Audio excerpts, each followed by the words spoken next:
عبداللہ بن حذافہ رضی اللہ تعالی عنہ، یہ ان کی جماعت روم میں کام کر رہی تھی، ان کی جماعت روم میں کام کر رہی تھی۔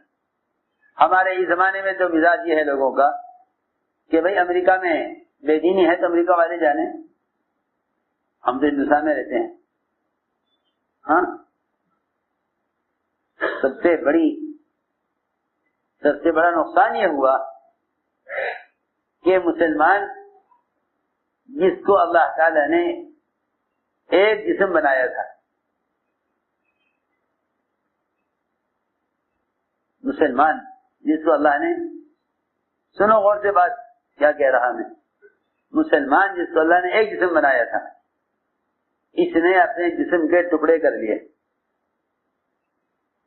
اس نے جسم کے کیا کر لیے؟ ٹکڑے کر لیے۔ آپ ذرا میری بات توجہ سے سننا، اگر کوئی کسی انسان کے اعضاء الگ کر دیے جانے، بھلے وہ زندہ رہے گا، بھلے وہ زندہ رہ جائے گا، ہاتھ کاٹ دو، پاؤں کاٹ دو، آنکھ نکال دو، بھلے وہ زندہ رہ جائے گا، لیکن وہ کسی کام کا نہ ہوگا، اس لیے کہ جسمانی تقاضے کے پورا ہونے کے لیے اعضاء کا جڑا ہوا ہونا ضروری ہے۔ ہماری بات توجہ سے سننا، ہم کچھ کہنا چاہتے ہیں۔ جسمانی اعضاء کا جڑنا ضروری ہے جسمانی تقاضے کے پورا ہونے کے لیے۔ جن کے ہاتھ نہیں وہ ہاتھ سے تقاضے پورے نہیں کر سکتے، جن کا پاؤں نہیں وہ پاؤں کے ذریعے تقاضے پورے نہیں کر سکتے۔ اللہ تعالی نے پوری دنیا میں بکھرے ہوئے مسلمانوں کو ایک جسم بنایا تھا، ہم نے اس کے ٹکڑے کر لیے، ہم نے اس کے ٹکڑے کر لیے۔ جی ہاں، ورنہ صحیح حدیث ہے کہ ساری دنیا میں بکھرے ہوئے مسلمان، چاہے وہ کسی ملک میں ہوں، یہ سارے کے سارے مسلمان ایک جسم کی طرح ہیں۔ یہی ہے نا حدیث؟ ارے پچھانا تو کرو، کیا ہے؟ ایک جسم، پوری دنیا میں بکھرے مسلمان ایک جسم کی طرح ہے۔ اگر پیر کے انگوٹھے میں زخم ہوگا تو اس سے آنکھ جاگے گی اور پورا بدن بے چین ہوگا، سارے بدن کو بخار آئے گا، حدیث کا مفہوم ہے۔ معلوم ہوا کہ پوری دنیا میں بکھرے مسلمان ایک جسم کے اعضاء کی طرح ہیں۔ امریکہ میں بے دینی آوے تو ہندوستان کا مسلمان بے چین ہو، یہ تو اعضاء کا جڑا رہنا ہے، اور اگر امریکہ کی بے دینی کے لیے ہندوستان کا مسلمان بے چین نہیں، اس کا مطلب یہ ہے کہ ان کے اعضاء کاٹ کر الگ الگ کر دیے گئے ہیں۔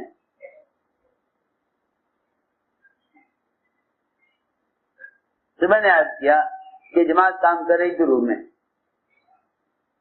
جماعت کام کر رہی تھی روم میں۔ روم کا بادشاہ نصرانی، اسے معلوم ہوا کہ یہاں جماعت کام کر رہی ہے،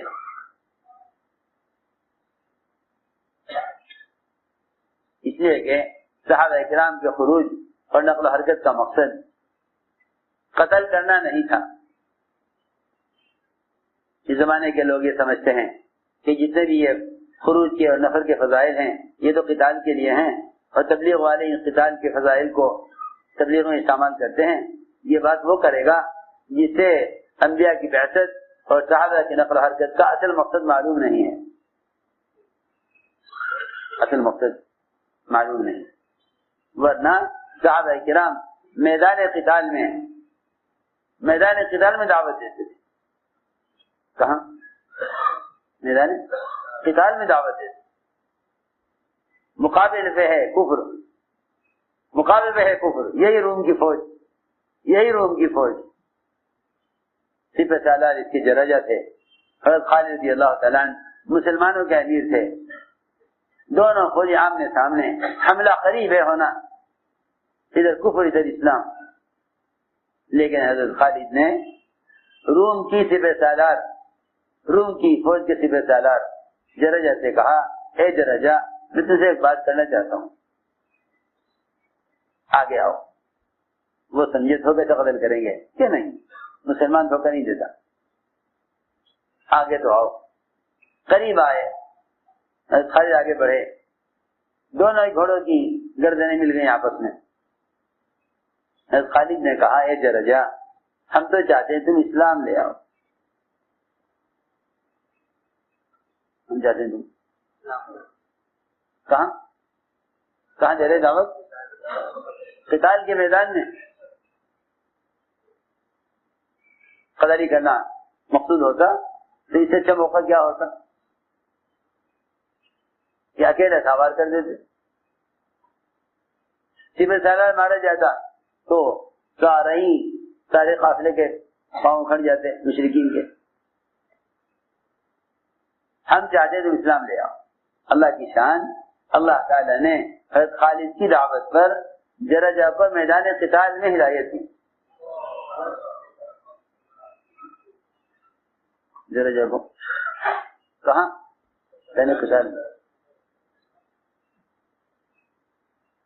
اس زمانے کے لوگ بیچارے یہ سمجھتے ہیں کہ یہ نقل حرکت تو وہی اس زمانے میں صحابہ قتالیے نکلتے تھے، اس کے فضائل ہیں نکلنے کے لیے، اور یہ سارے فضائل خروج کے تبلیغ میں استعمال کرتے ہیں۔ حالانکہ پھرنا ہی اس لیے تھا تاکہ امت اللہ کے کلمے پر آ جائے، پھرنا ہی اس لیے تھا تاکہ امت اللہ کے کلمے پر آ جائے اور امت فرائض پر جمع ہو جائے۔ تو کام کر رہی جماعت روم میں، اسے معلوم ہوا کہ اس جماعت میں ایک صحابی ہیں عبداللہ بن حذافہ، بادشاہ نے کہا انہیں قید کیا جائے، قید کر لیا گیا، قید کر لیا گیا۔ بادشاہ نے قید کر کے کہا کہ تم نصرانی ہو جاؤ، نصرانی ہو جاؤ۔ میں اسے عرض کرنا چاہتا تھا کہ اس زمانے میں بڑی بڑی بادشاہتیں اور بڑی بڑی طاقتیں ایک مسلمان کو اس کے دین سے ہٹانے میں کیسے ناکام ہو جاتی تھی، اور اللہ تعالیٰ ایک مسلمان کی مدد سارے باطل کے مقابلے میں کیسی کیا کرتے تھے۔ حضرت حذافہ نے فرمایا کہ نہیں، میں نصرانی اختیار نہیں کروں گا، میں نصرانی اختیار نہیں کروں گا۔ بادشاہ نے کہا کہ میں تمہیں اپنا آدھا ملک دے دیتا ہوں، یہ دے دو، آدھا ملک تمہارا ابھی دے دو۔ دیکھو یاد رکھو، جب مسلمان اپنی دین کی دعوت چھوڑ دے گا تو پھر دنیا پر راضی ہو جائے گا دین کو چھوڑ کر۔ یہ زمانے کا اس حال ہے کہ مسلمان دین کو چھوڑے گا لالچ کی وجہ سے، یا دین کو چھوڑے گا خوف کی وجہ سے۔ دعوت اگر دعوت پر ہے تو پھر نہ لالچ کی وجہ سے دین کو چھوڑے گا، نہ خوف کی وجہ سے دین کو چھوڑے گا، کیونکہ قرآن نے تو صاف طور پر کہا ہے کہ جو لوگ دین کو قائم کرنے کے لیے اپنے وطنوں کو چھوڑیں گے اور اپنی جان اور مال سے دین کی نصرت اور دین کو قائم کرنے کی کوشش کریں گے، وہ کسی کی ملامت کی پرواہ نہیں کریں گے، اور یہ اللہ کی رحمت کی امید بھی کریں گے۔ یہ قرآن کی آیت کا مفہوم ہے۔ اولئک یرجون رحمت اللہ، یہ فرمایا، اور کہیں یہ فرمایا کہ یجاہدون فی سبیل اللہ ولا یخافون لومۃ لائم، اللہ کے دین کو قائم کرنے کی محنت کرنے والے کسی کی ملامت کی پرواہ نہیں کرتے۔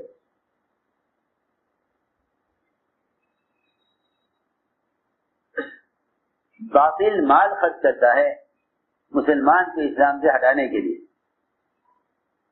اور مسلمان اس بات کو قبول کر لیتا ہے اپنی حاجت اور پریشانی کے لیے۔ حاجت اور پریشانی سے کیا کرے؟ اس لیے فرمایا کہ فقر آدمی کو کفر تک پہنچا دیتا ہے، فقر کفر تک پہنچا دیتا ہے۔ قادر فقر کفر، کہ فقر آدمی کو کفر تک پہنچا دیتا ہے۔ تین اسباب ہیں ارتداد کے، تین اسباب ہیں ارتداد کے. اگر مسلمان ابھی کی دعوت چھوڑ دے تو پھر تین اسباب ارتداد کے ہوتے ہیں. ایک سبب ارتداد کا فقر ہے کہ آدمی ابھی کی دعوت کو چھوڑ کر اگر جن کی دعوت کو چھوڑ کر اگر فقر میں آ گیا تو پھر یہ کفر کو اختیار کر لے گا اپنے فقر کے علاج کے لیے. تو میری بات کی طرف بہت توجہ دینی پڑے گی کیونکہ مجھے سمجھانا نہیں آتا. کفر کو اختیار کر لے گا اپنے فقر کا علاج کرنے کے لیے. وہ یوں کہے گا دیکھو حکومت کی یہ بات مان لو تو تمہیں حکومت یہ سہولت دے گی. نمرود چاہتا تھا کہ ابراہیم ایک مرتبہ میری ذات سے پلنے کو کہہ دیں تو میں موسیٰ فرماتے تھے اگر ایک مرتبہ ہاں کر دیتے تو یہ بات پکی ہو جاتی کہ باپ آزر کے بعد وزیر ابراہیم علیہ السلام کو بنایا جاتا. ایک مرتبہ تم نمرود سے پلنے کا اقرار کر لو تو ہم تمہیں ابراہیم ہم تمہیں وزیر بنا دیں گے آزر کی جگہ، کیونکہ آزر وزیر تھا، آزر وزیر تھا. ہمیشہ کفر کی کوشش یہ تھی کہ مسلمان اپنے پلنے میں ہمارا محتاج ہو جائے. آج کے حکام کی بھی یہی چاہت ہے کہ مسلمان ہمیں پالنہار یقین کرے، اپنی حاجت ہم سے کہے، پھر ہم یوں کہیں ٹھیک ہے ہم تمہاری حاجت پوری کر دیں گے تم ہمارا یہ مطالبہ پورا کر دو. میں اس میں کس طرح سمجھاؤں؟ باطل یوں کہے گا تم ہمارے ساتھ زمین کا شکریہ ادا کرو کیونکہ زمین تمہیں غلہ دے رہی ہے، زمین تمہیں غلہ دے رہی. جب تم زمین کا شکریہ ادا کرو گے تو کل کو بھینس کا بھی شکریہ ادا کرو گے، گائے کا بھی شکریہ ادا کرو گے کہ یہ دودھ دے رہی ہے اور اس کا بھی شکریہ ادا کرو. حالانکہ عبادت میں کوشش کرنا یہی اظہار تشکر ہے. عبادت میں کوشش کرنا یہی اظہار تشکر ہے. ہماری بات توجہ چاہتی ہے بہت. عبادت میں کوشش کرنا یہی اظہار تشکر ہے. حضور اکرم صلی اللہ علیہ وسلم نے اپنے آپ کو تھکایا عبادت میں. صحابہ نے عرض کیا جب اللہ نے آپ کے سارے گناہ معاف کر دیے، حضرت عائشہ نے عرض کیا اللہ نے سارے گناہ معاف کر دیے تو آپ یہ کوشش کیوں کر رہے؟ تو آپ نے فرمایا کہ کیوں میں اللہ کا شکر گزار بندہ نہ بنوں. معلوم ہوا کہ عبادت میں زیادہ کوشش کرنا یہ اظہار تشکر